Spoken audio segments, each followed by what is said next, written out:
ॐ सर्वधर्मस्थापकस्त्वं सर्वधर्मस्वरूपकः आचार्याणां महाचार्यो रामकृष्णाय ते नमः। यथाग्नेर्दाहिका शक्ति रामकृष्णे स्थिता हि या सर्वविद्यास्वरूपां तां शारदां प्रणमाम्यहम्। परतत्त्वे सदा लीनो रामकृष्णसमाज्ञया यो धर्मो स्थापनरतो वीरेशं तं नमाम्यहम्। वीरेशं तं नमाम्यहम्।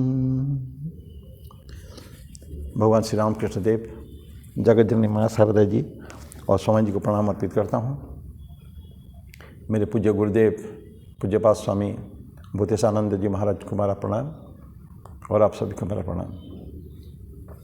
आज गीता का ये 56वां एपिसोड है, 56 एपिसोड है। 8वां अध्याय में हम लोग हैं, अभी भी टुवर्ड्स द एंड, अंत की तरफ करीब करीब है। तो 18 श्लोक तक हम लोगों ने पिछले बार पढ़ा था, वहीं से फिर हम लोग शुरू करेंगे आज से। लेकिन उससे पहले एक भजन गाने का है। ये भजन निर्गुणी भजन है, संत कबीर का लिखा हुआ है। ये कुंडलिनी जागृत के ऊपर ही है, ये बेसिकली है ये। तो मैं निर्भय निर्गुण गुण रे गाऊंगा। निर्भय निर्गुण गुण रे गाऊंगा गाऊंगा। निर्भय निर्गुण गुण रे गाऊंगा गाऊंगा। निर्भय निर्गुण मूल कमल दृढ़ आसन बांधूं जी। मूल कमल दृढ़ आसन बांधूं जी। उलटी पवन चढ़ाऊंगा चढ़ाऊंगा। निर्भय निर्गुण गुण रे गाऊंगा गाऊंगा। निर्भय निर्गुण मन ममता को थिर पर लाऊं जी। मन ममता को थिर पर लाऊं जी। पांचों तत्व मिलाऊंगा मिलाऊंगा। निर्भय निर्गुण गुण रे गाऊंगा गाऊंगा। निर्भय निर्गुण इंगला पिंगला सुख मन नाड़ी जी। इंगला पिंगला सुख मन नाड़ी जी। त्रिवेणी पर ही नहाऊंगा नहाऊंगा। निर्भय निर्गुण गुण रे गाऊंगा गाऊंगा। निर्भय निर्गुण पांचों पच्चीसों पकड़ मंगाऊं जी। 5 25 पकड़ मंगाऊं जी। एक ही डोर लगाऊंगा लगाऊंगा। निर्भय निर्गुण गुण रे गाऊंगा। निर्भय निर्गुण गुण रे गाऊंगा गाऊंगा। निर्भय निर्गुण शून्य शिखर पर अनहद बाजे जी। शून्य शिखर पर अनहद बाजे जी। राग 36 सुनाऊंगा सुनाऊंगा। निर्भय निर्गुण गुण रे गाऊंगा गाऊंगा। निर्भय निर्गुण कहत कबीरा सुनो भाई साधो जी। कहत कबीरा सुनो भाई साधो जी। जीत निशान घुराऊंगा घुराऊंगा। निर्भय निर्गुण गुण रे गाऊंगा। निर्भय निर्गुण गुण रे गाऊंगा गाऊंगा। निर्भय निर्गुण निर्भय निर्गुण निर्भय निर्गुण।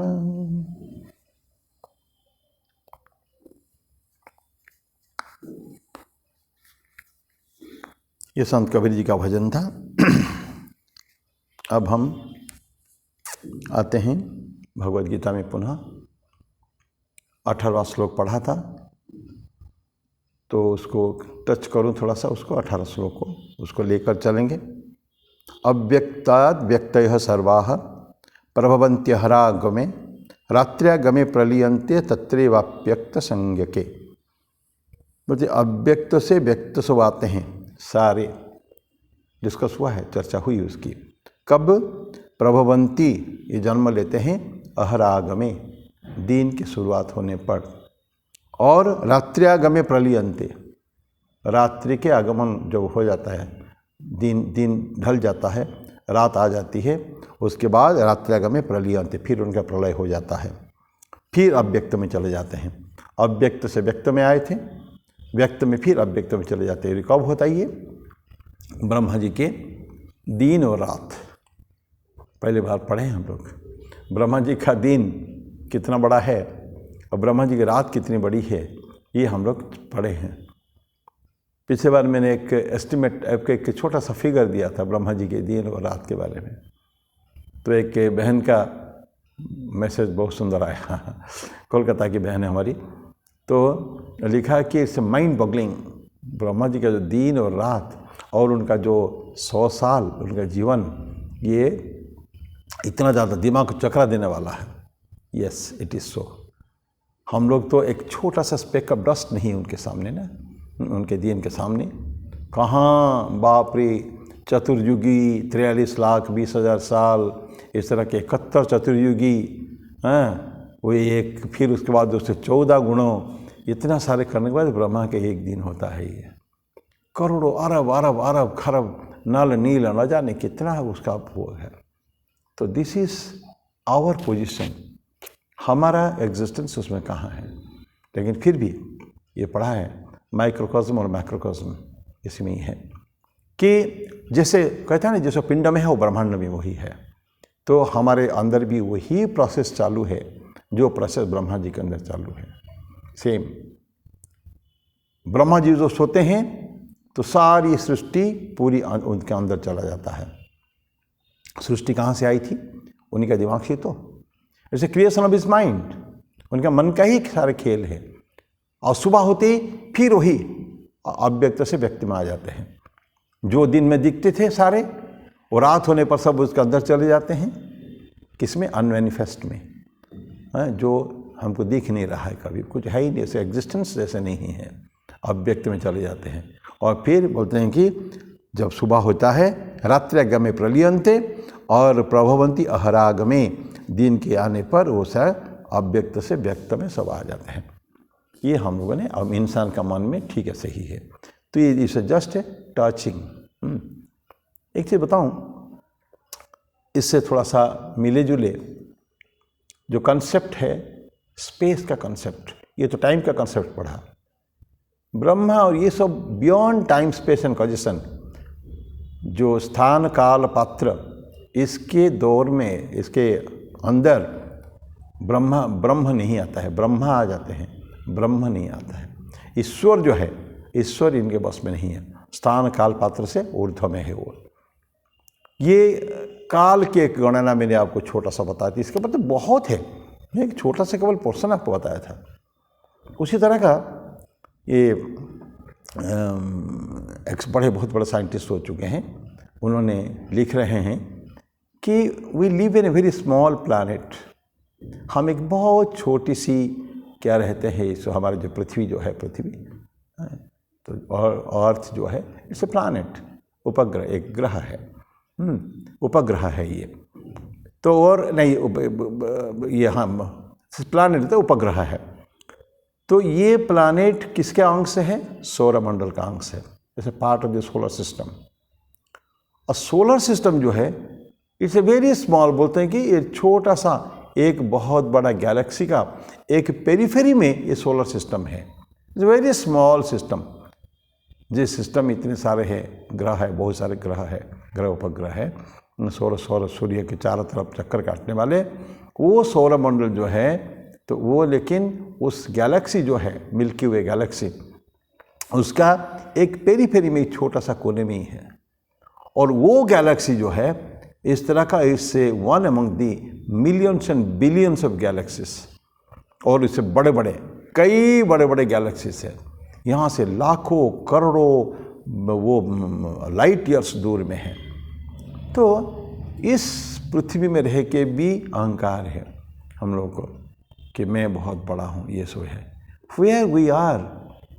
एक बार एक वीडियो में एक आया था कि जो स्पेस में जाकर एक पृथ्वी का उन्होंने फोटोग्राफी ली थी, छोटा सा नीला या लाल बिंदु दिख रहा है, it's very small dot in the whole space, जो universe. What a wonderful thing. जब पढ़ते हैं ना यूनिवर्सों को हम लोग ज्योग्राफी कोई बुक्स में या एटलस में, वर्ल्ड एटलस में पढ़िए, देखिए यूनिवर्स के बारे में, और वेयर वी स्टैंड। तो ये ब्रह्मा की टाइम के भी सेम कॉन्सेप्ट है, but then still the same system हमारे अंदर भी चल ही रहा है। ये हम लोगों ने 18वां श्लोक में पढ़ा है। अभी 19वां श्लोक है। भूतग्रामस एवायम भूत्वा भूत्वा प्रलीयते। में पढ़ लेता हूँ उसको थोड़ा सा चैंटिंग।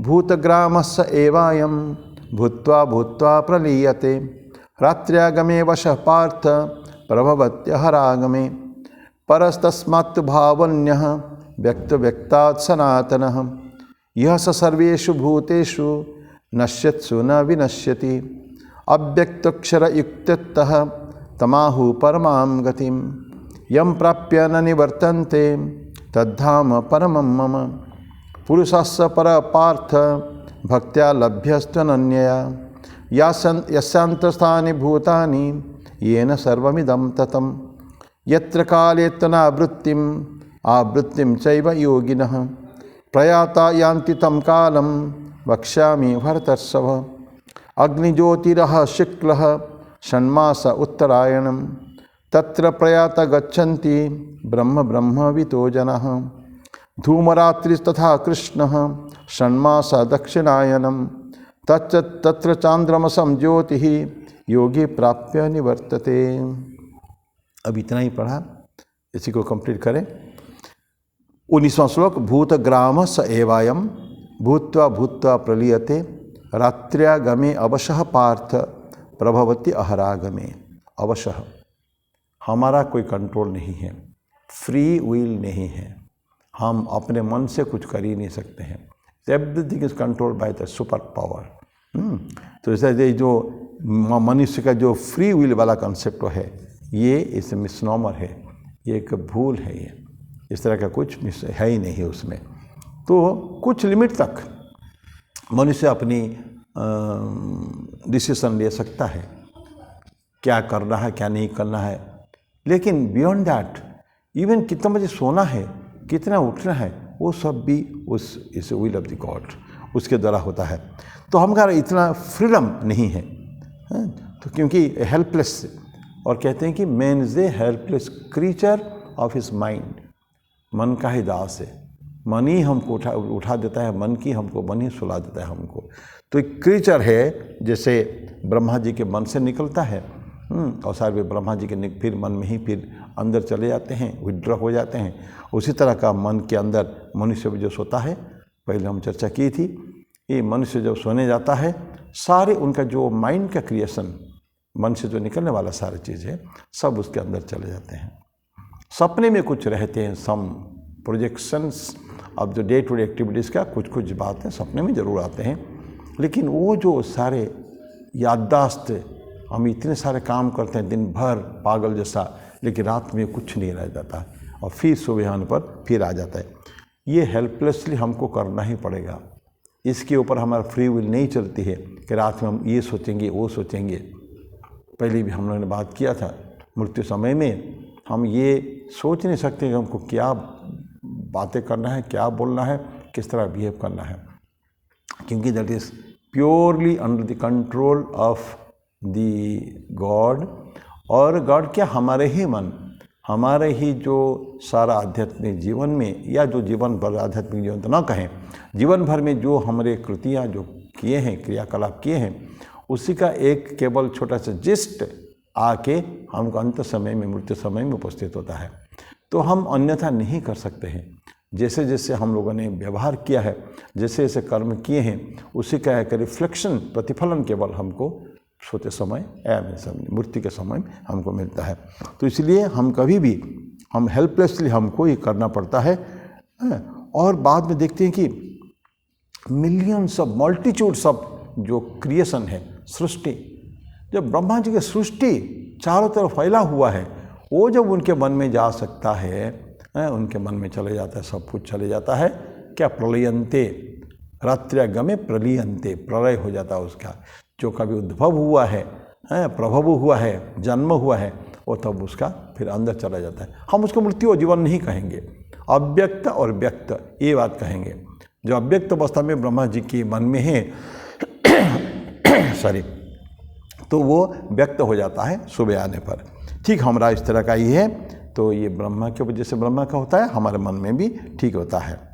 तो ये प्रश्न है कि ब्रह्मा जो जाते हैं सोने के लिए, तो सारी जो सृष्टि ही जब वो चले जाते हैं, हमारे मन में क्या बहुत छोटा सा ही है, कितने थॉट्स होंगे, 1000, 12,000, 15,000, 50,000 ऐसे ही तो होगा। दिन में कई हजारों हमारे थॉट्स मन में आते हैं, लेकिन मृत्यु सोते समय में वो सारे अंदर चले जाते हैं। और ठीक जैसे क्रिएशन आते हैं, सारी सृष्टि ब्रह्मा की अनमैनिफेस्ट से मैनिफेस्ट हो जाते हैं, अव्यक्त से व्यक्त में आ जाते हैं। उसके अंदर हम भी एक पार्ट है। हम लोग सब जो क्रिएशन में, सृष्टि में, मनुष्य सबसे श्रेष्ठ जीव है, लेकिन उसका भी अवश्य, इसलिए अवश्य वर्ड यूज़ किया है, हेल्पलेसली। हमारे कोई बस उसमें चलता नहीं है, हम आ जाते हैं। और कब तक आते रहेंगे? ये जो इवॉल्व उनके उसमें चक्कर में मृत्यु, मैनिफेस्ट और अनमैनिफेस्ट, अव्यक्त और व्यक्त के बीच में जो झूलते रहना और आना जाना इधर कब तक चलता रहेगा? Nobody nose. जब तक कि परफेक्शन, पूर्णता न आ जाती है। वो जो सृष्टि हमारे अंदर की जो जीवात्मा जब हमको चला जाएगा, जीवात्मा जो मिल जाएगा, जाके परमात्मा में मिलन हो जाएगा, जिसका मुक्ति कहेंगे, मोक्ष कहेंगे, इमांसिपेशन कहेंगे, विलीन हो जाना ईश्वर में। ये कब तक चलता रहेगा? जब तक कि वो आवरण हट नहीं जाता पूरा। और हम जानते हैं आवरण है किसके ऊपर? जीवात्मा के ऊपर आवरण होने के कारण, क्योंकि आत्मा जो परफेक्ट है, अजन्मा है, जिसमें कोई इम्प्योरिटी है ही नहीं, उसमें से भी एक अंश जो है, छोटा स्फुलिंग, इन्फिनिटेसिमल स्मॉल छोटा फ्रैक्शन आ गया, और ये आके जन्म मरण के चक्कर में और कलेक्ट करता गया इम्प्रेशंस, संस्कार मन के ऊपर, ऐसे करके उसके ऊपर एक आवरण बढ़ते गए। और ये आवरण कर्म के कारण, साधना के कारण, साधना के फलस्वरूप ये सारे समाप्त होंगे। लेकिन कब तक? That is a question. ये हमारी इंटेंसिटी ऑफ साधना कैसी है? जन्म जन्मांतर में, एक जन्म में नहीं है मित्रों। ये न जाने कितना जन्म लगेगा, nobody knows, even the perfected souls also. एक जन्म में परफेक्शन नहीं आता है। तो बहुत कम लोग ऐसे, अरबों में, करोड़ों में होता है एक आध व्यक्ति जिनको जल्दी जल्दी त्वरित गति से उनको परफेक्शन मिल जाता है। तो यहाँ तक कहते ऐसी कल्पना नहीं करता मैं जब फर्स्ट टाइम इसको पढ़ा कि एक जीवात्मा को परमात्मा के मिलने के लिए हो सकता है कितने सारे ब्रह्माओं के, फ्यू ब्रह्मा के लाइफ टाइम को जाना पड़े। एक ब्रह्मा के लाइफ टाइम कितना होता है? और उस बोलते हैं कि ये फ्यू ब्रह्मास लाइफ टाइम तक भी हम लोग तो क्या वो 84 लाख ही वो नहीं बोलते हैं, लेकिन टीकाकार बोलते हैं गीता के कि हो सकता है ये कुछ ब्रह्माओं के जीवन काल तक भी जा सकता है, जब तक कि पूर्णता नहीं आ जाती है, जब तक कि प्योरिटी पूर्ण रूप में नहीं आ जाती है, पवित्रता नहीं आ जाती है, तब तक ये जन्म मरण के चक्कर में पड़ता रहेगा और योनियाँ बदलते रहेंगे। संस्कार ठीक है, धीरे धीरे संस्कार कटेगा, लेकिन नोबडी नोस व्हेन। तो ये दिस इज़ द प्रोसेस। तो ये है ये 19वां श्लोक था। तो ये हमारा, तो हम जस्ट कल्पना करें कि हमारा बस कहाँ है? हमारा बस सिर्फ और सिर्फ साधना करनी है। साधना के फलस्वरूप ही ये जो कर्म का बंधन या जो आवरण जो जीवात्मा के ऊपर पड़ चुका है, वो आवरण हटेगा, अदरवाइज नहीं हट पाएगा। तो दिस वाज वर्स नंबर 19, 20। परस्तस्मात् भावन्यः अव्यक्त व्यक्तात् सनातनः यह स सर्वेषु भूतेषु नश्यत्सु न विनश्यति। तो यहाँ थोड़ा दो बातें हम लाएंगे। ये वही व्यक्त अव्यक्त से बात है, लेकिन फिर भी उससे भी जो पर हम बताएं ना अनमैनिफेस्ट जो होता है, उसमें भी हाईएस्ट जो होता है पर तस्मात्, तो वो सब में जो सबसे श्रेष्ठ है। अव्यक्त से भी अव्यक्त भी है। तो अव्यक्त मैनिफेस्ट कभी कभी मैनिफेस्ट हो जाते हैं, अनमैनिफेस्ट अव्यक्त, मैनिफेस्ट व्यक्त। जो दिख नहीं रहा है सब अंदर छुपा हुआ है वो अव्यक्त है और व्यक्त हो जाते हैं। इसके बारे में चर्चा हम कर लिया है। लेकिन अव्यक्त में भी एक ऐसे होते हैं जो हाईएस्ट होते हैं, वो बोलते हैं तो जो यह सर्वेषु भूतेषु नश्यत्सु न विनश्यति, जिसका विनाश कभी नहीं होता। किसके बीच में? नश्यत्सु, जो विनाशशील है, जो नष्ट होने वाले हैं, तो उसके बीच में लेकिन कुछ अविनाशी कैसे तत्व एक रहता है। तो इसका ये श्लोक का ये अर्थ है। तो ये पूरे एग्जिस्टेंस में दो तरह का, देखिए ये सब थोड़ा थियोरेटिकल नॉलेज है, ऑनेस्टली स्पीकिंग। बहुत ज़्यादा हमको उसके ऊपर चिंतन करने की आवश्यकता नहीं है। जैसे process of Brahma, the process of creation, this अव्यक्त और व्यक्त, और उसमें अव्यक्त में भी अव्यक्त, ये सब बातें हमको यद्यपि हम लोग पढ़ रहे हैं, एकेडमिक स्टडी हम लोग कर रहे हैं, लेकिन साधना हमको क्या करना पड़ेगा कुल मिला के कि जितना कम से कम जन्म में, कम से कम मृत्यु जन्म के चक्कर के बाद हमको मुक्ति हो जाए, इस जीवात्मा जाके परमात्मा में विलीन हो जाए। अब यह कंसेप्ट सामने लाते हैं कि एक रिलेटिव एग्जिस्टेंस, एक एब्सोल्यूट एग्जिस्टेंस। रिलेटिव क्या होता है? सापेक्ष। थ्योरी ऑफ रिलेटिविटी दिया था ना आइंस्टाइन ने, सापेक्ष आप कि किसी के साथ कंपैरिजन करके, ये हो गया रिलेटिव। और एक एब्सोल्यूट, उसका कोई कंपैरिजन नहीं है। तो हाईएस्ट, हाई जो होता है, हाई एग्जिस्टेंस, वो एब्सोल्यूट होता है और एक रिलेटिव होता है। तो एक उदाहरण हम ले रिलेटिव एग्जिस्टेंस और एब्सोल्यूट एग्जिस्टेंस में। एक पानी, जल है। जल एक तत्व है ना, जो पंच तत्व में एक जल एक तत्व है, दैट इज परमानेंट, एब्सोल्यूट है। ये जो पंच तत्व जो कि पूरा सारी दुनिया, सारे सृष्टि है पंच तत्व में है। ये हम लोग भी पंच तत्व में बने हुए हैं, इसीलिए कहते हैं कि जब इंसान की मृत्यु हो जाती है कि पंच तत्व में उनका शरीर विलीन हो गया। तो पंच तत्व में एक ही जल तत्व है। कि उदाहरण रूप स्वरूप जल एज इट इज, जो तात्विक रूप से वो क्या कहते हैं एब्सोल्यूट एग्जिस्टेंस से वो रहेगा ही। लेकिन उनका रिलेटिव कौन होता है? जल का जो मॉडिफिकेशन होता है। रिलेटिव कैसे आता है? जो मॉडिफिकेशन होता है, परिवर्तन होता है उसके अंदर। तो जल को हम लिक्विड के रूप में देखते हैं, सॉलिड के रूप में देखते हैं, वाष्प के रूप में देखते हैं। ये जो ठंडे मौसम में ओस गिरता है उसके ऊपर, उसको देखते हैं। तो विभिन्न प्रकार की वो स्नोफॉल होता है, उसको देखते हैं। आप जल का कंपेयर करिए कभी, तो अपने मन से कल्पना कीजिए कि जल के ही कितने रूप हम लोग देखते हैं। लेकिन ये सारे रूप जितने देख लिया, ये जल का, जल तत्व जो है उसका सिर्फ अलग अलग मॉडिफिकेशन से विकार है। निर्विकार कौन है? जल तत्व। और विकारी कौन है? उनके ये जो एग्जिस्टेंस। तो जल एज ए तत्व दैट इज एब्सोल्यूट, वो हमेशा है और रहेगा, उसमें कोई परिवर्तन नहीं है उसके बाद वो ऐसे ही रहेगा। लेकिन उसका जो मॉडिफिकेशन जो है उसको क्या कहते हैं? विनाशशील, पेरिशेबल, दे आर पेरिशिंग, वो उसका विनाश होता रहता है। थोड़ी सी जैसे ठाकुर बोलते हैं ना, सच्चिदानंद सागर है, उसे कहीं की बर्फ़ जम गया है और लेकिन ज्ञान सूर्य का उदय होने पर, सूर्य के उदय होने पर वो बर्फ़ पिघल जाता है। हम लोग भी देखते हैं ओस का बिंदु ठंडे मौसम में देखते हैं। अभी भी हम इस मौसम में भी ओस हमारे आश्रम के अंदर ओस गिरता है। लेकिन जहाँ धूप आ गया ओस बाष्पीभूत होकर चला जाता है। ठीक उस तरह का जल कभी हिम हो जाता है, बन जाता है, हिम फिर जल में परिवर्तित हो जाता है। बहुत ज़्यादा सनशाइन अगर हो तो वही बाष्प होकर ऊपर चला जाता है, वाटर वेपर बन के, वही जाके वृष्टि कराता है। So these are various modifications ये बहुत परिवर्तन है, विकार है जल की प्रकृति में। तो ये तो क्या होता है, कुछ है कि पेरिशेबल एंड पेरिशिंग, और कुछ होता है क्या है, वो वाटर जो है उसका रिलेटिव नहीं है, वो उसका एब्सोल्यूट एग्जिस्टेंस है। सृष्टि भी ठीक ऐसी है, कुछ एब्सोल्यूट होते हैं और कुछ ये होते हैं। तो ब्रह्मा के क्रिएशन में भी ऐसे ही है। ब्रह्मा की क्रिएशन में कुछ चीज़ें एब्सोल्यूट होते हैं और कुछ चीज़ें उसमें रिलेटिव एग्जिस्ट होते हैं। कोई पेरिशिंग नेचर जो बर्बाद नष्ट हो जाता है, और उसी क्रिएशन में कुछ ऐसी चीज़ें हैं जो कभी नष्ट नहीं होते, कभी वो एब्सोल्यूट एग्जिस्टेंस है। तो ऐसा है। तो यूनिवर्स में तो मैनिफेस्ट अनमैनिफेस्ट दोनों चीज़ें रहेंगे।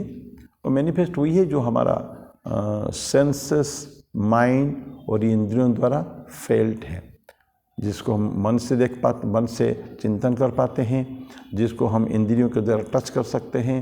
हाँ, ये सब इंद्रियां मन से गोचर वस्तु है, अगोचर नहीं है।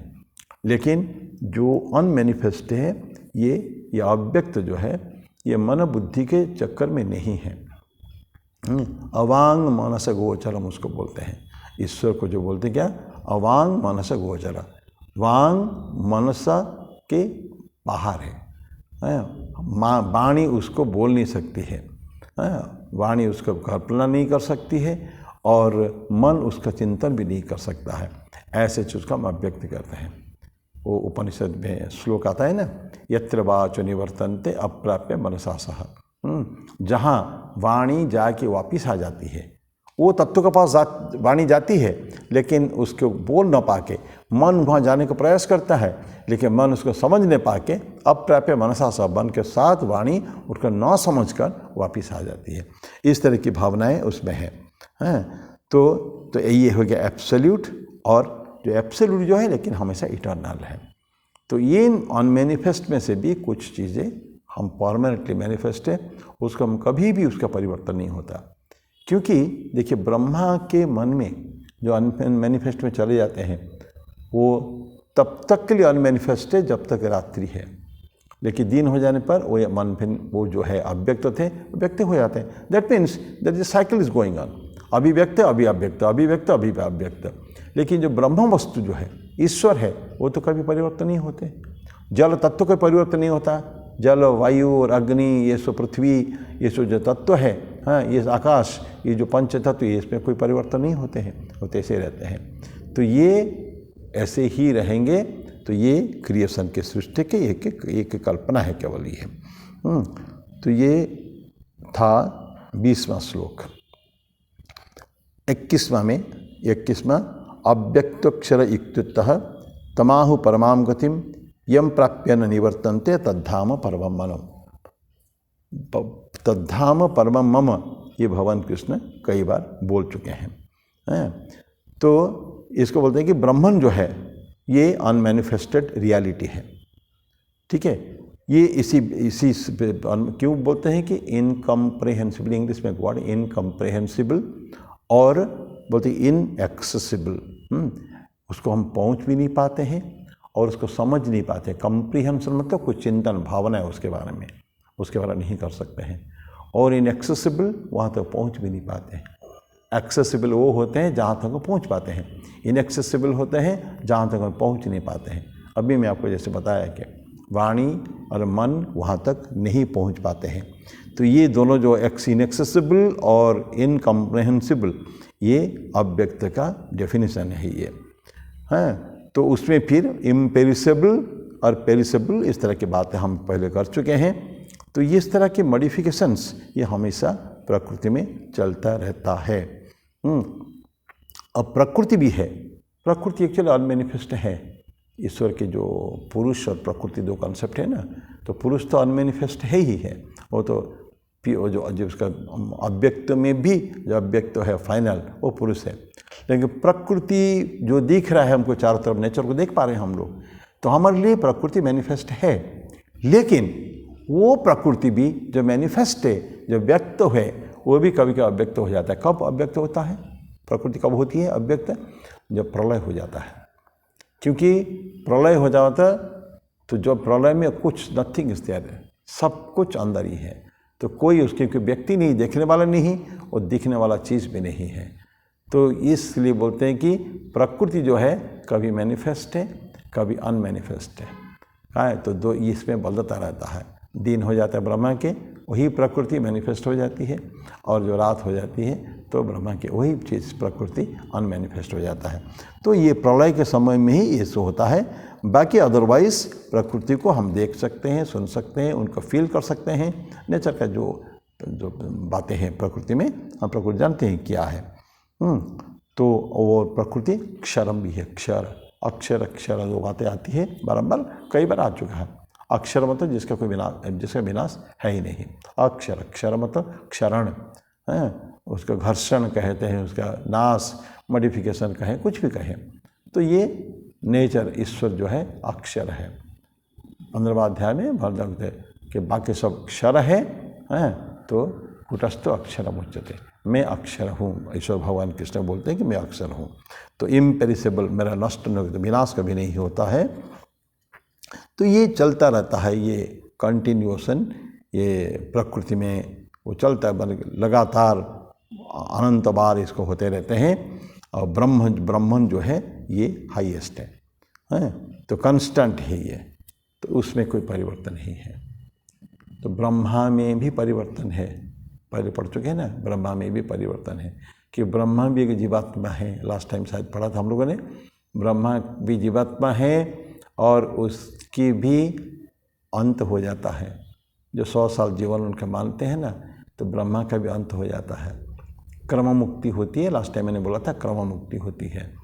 ब्रह्मा जो होते हैं पिछले जन्म में जो बहुत अच्छे क्वालिटी जिसमें रही होगी, ऐसे व्यक्ति अग्नि साइकिल में ब्रह्मा बनते हैं और उनका भी समय समाप्त होगा, उनके भी मुक्ति होती है, उसको क्रम मुक्ति कहते हैं। क्योंकि हाईएस्ट जो प्राणी है ब्रह्मा है, तो उनका मुक्ति होगी, लेकिन कब तक? वो 100 साल जीने के बाद उनकी होगी।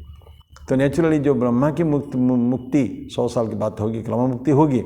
तो और पिछले बार फिर मैं बोला था, आपको याद करा दूं, जो ब्रह्मलोक जाते हैं, हाईएस्ट जो स्फीयर है ब्रह्मलोक जाते हैं, उसमें एक टाइप के व्यक्ति, दो टाइप के व्यक्ति होते हैं। एक तो होते हैं जो मुक्ति की कामना करते हैं और ब्रह्मलोक में हैं, उनकी भी जब साइकिल समाप्त हो जाएगा तब उनकी भी क्रम मुक्ति हो जाएगी। और जो नहीं चाहते हैं, दे आर एन्जॉयमेंट सीकर्स, उनको आनंद चाहिए, खुशियाँ चाहिए, मौज मस्ती चाहिए। ब्रह्मलोक गए हैं साधना करके, लेकिन फिर वो वापस आ जाएंगे, फिर उनको फिर नेक्स्ट बर्थ में फिर वो लोग ये करेंगे। फिर जन्म उनके होने वाला है, ब्रह्मलोक में रहने के बाद भी उनका पुनः जन्म होगा। तो इस तरह के 2 टाइप के लोग होते हैं। तो ब्राह्मण, क्योंकि अभी हम ब्राह्मण की बात करेंगे, जो हाईएस्ट, जिनके अंडर में कंट्रोल में सब कुछ है और जो किसी के कंट्रोल में नहीं है। तो बोलते हैं कि जैसा हाईएस्ट स्फीयर है ब्रह्मलोक, फिर लोकों में ब्रह्मलोक है, लेकिन ब्रह्मन का जो आस्था है वो है, दैट इज द हाईएस्ट। तो उसको तद्धाम परमम मम बोलते हैं कि वो बात है, यम प्राप्य न निवर्तन्ते, जिनको प्राप्त करके कभी भी हम वापस नहीं आते हैं, कभी भी return, unreturn, no point of no return, वहाँ जाके वहीं रहेंगे। तो ये बताए यत् यब प्राप्य न निवर्तन्ते तद्धाम परमम मम, वो मेरा ही धाम है। कौन कहते हैं? ये भगवान कृष्ण कहते हैं, ये धाम मेरा है। फिर वहाँ तुम पहुँच जाओ, फिर वापस नहीं आओगे। तुम्हारे पास सारे ये जो मैनिफेस्टेशन अनमैनिफेस्टेशन कुछ नहीं करने का है। तो बाकी लोग में जाओगे तो तुमको वापस आना पड़ेगा, वो क्रम मुक्ति अगर नहीं हो। मेरे धाम में आओगे तो तुम्हारा मुक्ति निश्चित है, तुमको वापस जाना नहीं पड़ेगा। तभी ना, पहले हम पढ़ चुके हैं, भगवान कृष्ण बोलते हैं कि तुम मेरी अगर उपासना करोगे, मेरे पास अगर आओगे तो तुम्हारी और फिर पुनः इस संसार में आने की जरूरत नहीं है। लेकिन अगर दूसरे देवता को पूजा करोगे, ये अन्य देवता यजन्ते अन्य देवता, जो अन्य देवता को पूजा करते हैं वो उनकी लोक में जाएंगे, और मुझको जो मेरी आराधना करते हैं तो वो मेरे पास आएंगे। और मेरे पास जो आएंगे, ये धाम परम धाम है, वहाँ से फिर रिटर्न नहीं होता। Then you are part and parcel of my existence, मेरा जो धाम है वहाँ रहोगे तुम। तो इस तरह की बातें भगवान कृष्ण कहते हैं। अभी 22 पुरुषास परपार्थ भक्त्या लभ्यस्तुनन्नया यस्सन्त स्थानि भूतानि येन सर्वमिदं ततम्। पुरुषास परः पार्थ, परम तो श्रेष्ठ कौन है? पुरुष। अब पुरुष प्रकृति अभी मैंने बताया है जो हाईएस्ट जो है। पुरुषास पर पार्थ भक्त्या लभ्य तो अनन्या है।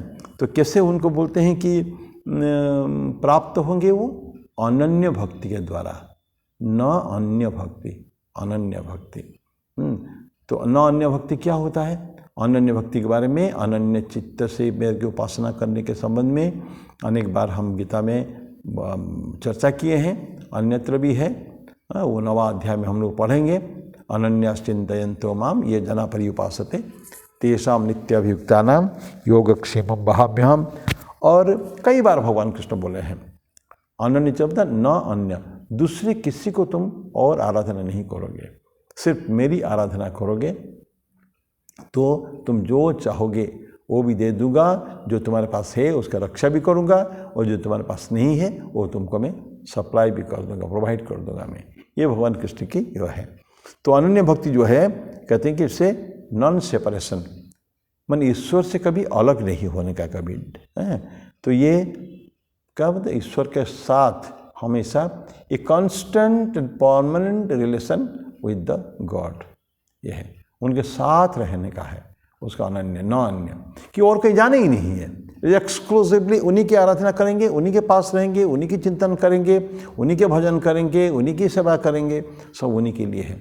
विभिन्न भाव में भक्ति को जनावधा भक्ति है, किसी भी भाव में करें लेकिन आराधना करेंगे ईश्वर की, उन्हीं के है, उसको अनन्य भक्ति कहते हैं। और जबकि जीवात्मा और परमात्मा की अगर अनन्य भक्ति रही, बोलते हैं कि भक्त्या तो लभ्य तो अनन्या है। पुरुष को प्राप्त कैसे करेंगे या मुझके प्राप्त कैसे करेंगे कि अनन्य भक्ति इसके द्वारा ही प्राप्त है, वो पुरुष प्राप्त है। ठीक है। और ये जो रिलेशन किसके साथ, किसके रिलेशन, किसका? जीवात्मा के परमात्मा के साथ, यही तो है। जो प्राप्त जब ईश्वर की तरफ जाएगा, कौन जाएगी? कौन जाएगी? जीवात्मा जाएगी, परमात्मा के जाके मिलन होने के लिए जाएगी। परमात्मा तो सोर्स है, जीवात्मा विखंडित हो गया, माने उससे जो बिछुड़ गया है। तो जो बिछुड़ा, अपने जो विच्छेद जो था, विच्छेद को अभी समाप्त करके one it tries to go back, वो जाएंगे क्योंकि सोर्स वही है ना, उसकी इट हैज़ टू गो। ठीक है ना। तो ये ईश्वर के तरफ उस तरह का रिलेशन है। और जीवात्मा परमात्मा में रिलेशन कैसा है, एक बहुत सुंदर उदाहरण दिया जाता है। उदाहरण ये है जैसे सागर और उसकी लहरों का जो रिलेशन है। सागर को हम लहरों से अलग कह सकते हैं क्या? या लहरों को सागर से अलग कह सकते हैं? नहीं कह सकते हैं, क्योंकि सोर्स जो अनंत सागर जो है उसी में ही छोटी सी बुलबुला भी उठती है, बड़े बड़े बुलबुले भी उठते हैं, छोटे छोटे लहरें भी उठते हैं, बहुत विशालकाय पर्वतकाय लहरें भी उठते हैं। लेकिन सब कहाँ से आते हैं? इस सागर से, अनंत महासागर से। तो हम जैसे लहरों को या बुलबुलों को, लहर की सागर के बुलबुलों को सागर से अलग नहीं कर सकते, उसी तरह जीवात्मा और परमात्मा की जो रिलेशनशिप है ठीक इसी तरह का ही है। तो जीवात्मा कभी परमात्मा से अलग नहीं है, वो it is always a part. ये हमारा मिसनॉमर है, हमारे एक समझ के रखे हैं कि जीवात्मा परमात्मा से अलग है, लेकिन अलग कैसे है, क्यों है, ये गलती अपनी है। आवरण हम ही नहीं बनाया है, कामना वासनाओं के चक्कर से अनंत जन्म के जो हमारे कर्म के जो संस्कार पड़ते जाते हैं मन के ऊपर, अभ्यास करके हमने साधना नहीं की है, ईश्वर की आराधना नहीं की है, या हमारे जीवात्मा को परमात्मा में मिलाने के लिए कोई व्यवस्था नहीं की है, तो इसके कारण ही हम लोग बिछड़े हुए हैं। गलती अपनी है, गलती ईश्वर की नहीं है। ईश्वर हमेशा खुले हाथ में, हमेशा बाहें पसार कर बैठे हुए हैं हम लोग को ग्रहण करने के लिए। तो हम जाने को तैयार हो तब ना, तो प्रॉब्लम हमारे यही आ जाती है। तो बोलते हैं कि यम प्राप्य है पुरुष सपर पार्थ भक्त्या तलभ्य तनया यस्य अंतस्थानि भूतानि येन सर्वमिदं ततम्। ईश्वर के द्वारा ये जो कुछ हम देख रहे हैं सारे ईश्वर के द्वारा ही है, परमात्मा द्वारा ही सब कुछ किया जा रहा है। तो ये अदरवाइज नहीं हो सकता है। तो हमको ईश्वर के पास जाना ही पड़ेगा, जाके कभी ना कभी उनसे जाकर मिल जाना पड़ेगा। और ठाकुर इसके ऊपर कहते हैं कि भगवान सब में है, लेकिन सब भगवान नहीं है। ईश्वर सब में, ईश्वर सर्वभूतानां हृदय से अर्जुन तिष्ठति, लेकिन भ्राम्यन सर्वभूतानि यंत्रारूढ़ानि माया। ईश्वर सबके अंदर है, घुमा रहे हैं, लेकिन कैसे? यंत्र में आरूढ़ होकर जैसे घुमाते हैं, उस तरह के ईश्वर हमारे अंदर उपस्थित हैं, लेकिन सभी लोग ईश्वर में नहीं हैं। रिलेशन एक ही है, लेकिन मन से ईश्वर में मैं हूँ, इसका मतलब क्या है? मेरी अपनी कोई इंडिपेंडेंट एग्जिस्टेंस नहीं है। तो इससे बोलते हैं कि God is in all beings, लेकिन all the beings are not in God. यही हमारा प्रयास रहना चाहिए, कैसे हम जाके ईश्वर में मिल जाएंगे। अभी एक बहुत सुंदर कॉन्सेप्ट तो है सुंदर, लेकिन फिर उसके ऊपर हमारे कोई बस नहीं है। क्या है? कब मृत्यु होगी हमारे, मृत्यु किस समय होगी, किस अवस्था में होगी, उसी के बारे में भगवान कृष्ण अभी बोलते हैं। यत्र काले त्वनावृत्तिम आवृत्तिम च योगिनः प्रयाता यान्ति तम कालम बक्ष्यामि भरतम सब। आम बक्ष्यामि, मैं अभी बोल रहा हूँ। क्या बोल रहा हूँ तुमको? यत्र काले, जिस समय में तो अनावृत्तिम और आवृत्तिम च योगिनः। अनावृत्ति मतलब रिटर्न नहीं आना है, नो रिटर्न, और आवृत्ति मतलब रिटर्न आना। कौन से समय में? प्रयाता यान्ति तम कालम, प्रयाता यान्ति, प्रयाता मतलब जो प्रयाण करते हैं। व्यक्ति जब, इंसान जब महाप्रयाण करता है या मृत्यु मुख में जाता है, शरीर त्याग करता है, कौन सा समय में शरीर त्याग करने पर या मृत्यु होने पर उसको फिर कभी वापस नहीं आना पड़ेगा, और कौन से समय में मृत्यु होने पर उसका फिर से वापस आना पड़ेगा, ये अभी तुमको मैं बोल रहा हूँ, बोलूँगा, ऐसा भगवान कृष्ण बोलते हैं। ये है आपका वर्ष नंबर 23 में थे। अब 24-25 ये सब बोलते हैं। क्या क्या देखिए, पढ़ लेते हैं जितना भी संभव होगा एक से। अग्निर्ज्योतिरहः शुक्लः षण्मासा उत्तरायणं तत्र प्रयाता गच्छन्ति ब्रह्म ब्रह्मविदो जनाः। फिर 25 में बोलते हैं कि धूमो रात्रिस् तथा कृष्णः षण्मास दक्षिणायनम तत्र चांद्रमसम ज्योति योगी प्राप्य निवर्तते। और 26 में शुक्ल कृष्ण गति ये थे जगत शाश्वत मते एकया यात्यनावृत्तिम अन्यया वर्तते पुनः।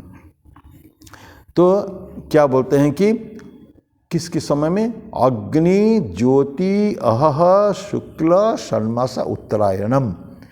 ये जो कंडीशन 5 बातें भगवान कृष्ण बोलते हैं।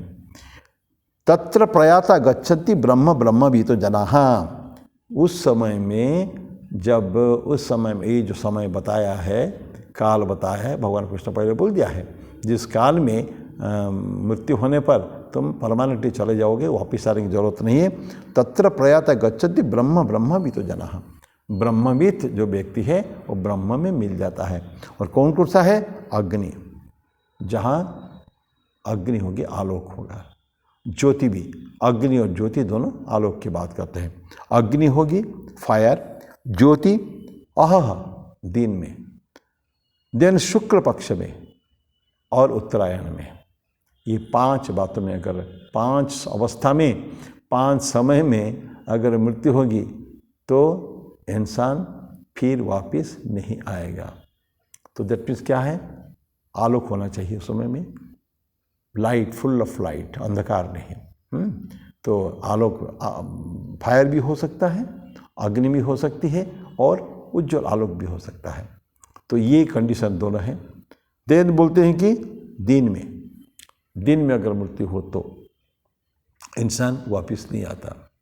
शुक्ल पक्ष में, जो चंद्रमा का होता है ना, 15 दिन शुक्ल पक्ष और 15 दिन कृष्ण पक्ष होता है। शुक्ल पक्ष में अगर आपको मृत्यु होती है, आप फिर वापस नहीं आएंगे। और अंत में बोलते हैं कि षण्मासा, 6 मास उत्तरायण, सूर्य की जो ऊपर की गति हो जाती है ना, नॉर्दर्न पाथ और एक सदर्न पाथ बोलते हैं। दक्षिण की तरफ सूर्य जाता है और उत्तर का चला जाता है, उत्तर तरफ जाता है उसको कहते हैं कि उत्तरायण हो गया। ये 6 महीने के लिए होता है। कब होता है? मकर संक्रांति के दिन से होता है। मकर संक्रांति के दिन से सूर्य उत्तरायण हो जाते हैं। आपको याद होगा महाभारत में पढ़े ना कि उसी दिन से पवित्र चालू हो जाता है। अब भगवान कृष्ण कहते हैं उत्तरायण में जिसकी मृत्यु होती है वो व्यक्ति वापस नहीं आता है, उसकी मुक्ति हो जाती है। इसीलिए भीष्म पितामह जो महाभारत युद्ध में 10वां दिन में अर्जुन ने उनको सरसैया में सुला दिया था, वो ही फेल, शिखंडी का सामना नहीं कर पाए। वो महाभारत की कहानियाँ हैं। और उस समय में युद्ध भी नहीं कर, उन्होंने बोल दिया था ऐसे देखूंगा अगर नारी को या इस तरह जो शिखंडी को देख लिया, उनका प्रॉमिस था कि मैं और अस्त्र धारण नहीं कर सकता। जो अस्त्र धारण नहीं करेंगे थे तो अर्जुन ने उसको मारा, क्योंकि उस दिन शिखंडी था उनके सामने, अर्जुन के सामने, और शिखंडी को भीष्म ने देख लिया तो उनके ढाल बना के जैसे अर्जुन लाए थे। ये सब भगवान कृष्ण के प्लान है। तो उसके बाद इतना ज़्यादा तीर मारा कि भीष्म पितामह को गिर पड़े वो। फिर उनको सरसैया उनके लिए बना दी गई, अर्जुन ने बना दिया। सरसैया में भगवान भीष्मदेव चाहते तो मृत्यु हो सकती थी, क्योंकि उनका इच्छा मृत्यु का वर प्राप्त था, लेकिन उन्होंने मरना पसंद नहीं किया। क्यों? वो चाहते थे मैं उत्तरायण में मेरी मृत्यु हो। तो काफ़ी दिन उनको इंतज़ार करना पड़ा। महाभारत युद्ध समाप्ति हो चुका है, लेकिन उसके कुछ दिन के बाद जब उत्तरायण आया तो उसके बाद भीष्म पितामह ने शरीर त्यागा है। तो उनके मन में था कि क्योंकि एक कंडीशन है उत्तरायण है, तो ये तो बता रहे अग्नि ज्योतिरह शुक्ल षण्मास उत्तरायणम तत्र प्रयात गच्छन्ति ब्रह्म ब्रह्मवीतो जनाः। ये तो हो गया नहीं वापस आ रहा है। अनावृत्तिम, आवृत्तिम वाला क्या है जो वापस कब आएंगे? जस्ट अपोजिट, धूम रात्रि तथा कृष्ण षण्मास दक्षिणायनम तत्र चंद्रमसम ज्योति ही योगी प्राप्य निवर्तन्ते हैं। बोलते हैं कि धूमो रात्रि तथा कृष्ण, धूमो पहले बोला था अग्नि, अग्नि मतलब प्रज्वलित अग्नि है, धधकता हुआ जाए, और एक उसका जब अग्नि नहीं जल रही है तो धुआं उठेगा, धूम्र, darkness. Fire is a symbol of light, ज्योति, और धूम मतलब धुआं जो है ये किसके संकेत है? अंधकार का संकेत है। धूमो, फिर रात्रि, पहले दिन था, दिन में था, यहाँ रात्रि में मृत्यु होती है। तथा कृष्ण, कृष्ण पक्ष, तो धुआं भी रहेगा, अंधकार भी रहेगा, रात्रि रहेगी, ऑटोमेटिकली अंधकार रहेगा। कृष्ण पक्ष में अगर मृत्यु होती है, कृष्ण पक्ष में, पहले शुक्ल पक्ष में था, ये कृष्ण पक्ष जहाँ मून का जो है अंधकार का जो अंश है वो कृष्ण पक्ष के दिए थे। 2 पक्ष, शुक्ल पक्ष, कृष्ण पक्ष। तो शुक्ल पक्ष में अगर मृत्यु होती है उनको वापस नहीं आना है, कृष्ण पक्ष में मृत्यु होती है उनको वापस आना है। और अंतिम में षण्मासा दक्षिणायनम, तो जनवरी में 14 से चालू हो जाता है, फरवरी, मार्च, अप्रैल, मई, जून, जुलाई के 14, 15, 16 तारीख के बाद फिर शुरू होता है दक्षिणायन, है दक्षिणायन। और तो ये इस तरह के भगवान कृष्ण ने बोल दिया कि अग्नि, ज्योति, अह दिन, शुक्ल पक्ष और उत्तरायण, इसमें अगर मृत्यु होगी तो वापिस नहीं आना पड़ेगा। और धुआं में, अंधकार में, रात्रि में, कृष्ण पक्ष में और दक्षिणायन में अगर मृत्यु होती है तो वापिस आना पड़ेगा। तो ये कंडीशन भगवान कृष्ण ने छोड़ दिया है। इसके ऊपर हम आज चर्चा नहीं करेंगे, आगे फिर चर्चा करेंगे। तो कितना पॉसिबिलिटी से हमारे ऊपर कोई कंट्रोल है क्या? Because when will die nobody knows, ये सब लिखा हुआ है, कब हमारा मृत्यु होगी उस क्षण तक, to the fraction of seconds also लिखी हुई है। तो उसके ऊपर नहीं है, लेकिन उसका एक वो पक्ष जो है, उसका दार्शनिक पक्ष जो है इसको आज हम चर्चा न करके मैं अभी यहीं छोड़ रहा हूँ। वर्ष नंबर 24 में 24 में छोड़ा, 25 में छोड़ रहा हूँ।